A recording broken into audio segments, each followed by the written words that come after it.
esu Vlada Kriščiūnienė, vadovauju Širvintų Lauryno Stuokos Gucevičiaus gimnazijai. Mūsų gimnazija dalyvauja tūkstantmečio mokyklų programoje, dalyvaujame antrajame sraute. Į tą programą buvome įsitraukę daugelio kabinetų baldų atnaujinimą. Taigi noriu pasidžiaugti, kad pagaliau įvyko viešieji pirkimai ir pagaliau mūsų gimnazija pasiekė šie baldai.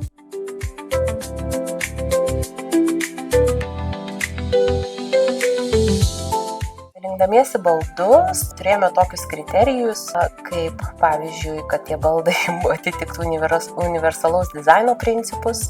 Tai buvo vienas iš pagrindinių, kaip ir projekto viso tos programos pagrindinė idėja. Taip pat vienas iš kriterijų būtų, kad tie baldai būtų lengvi ir mobilūs, kad lengvai transformuotume patalpas ir be abejo, kad tai būtų modernus, gražus, kad sukurtų jaukią aplinką gimnazijoje.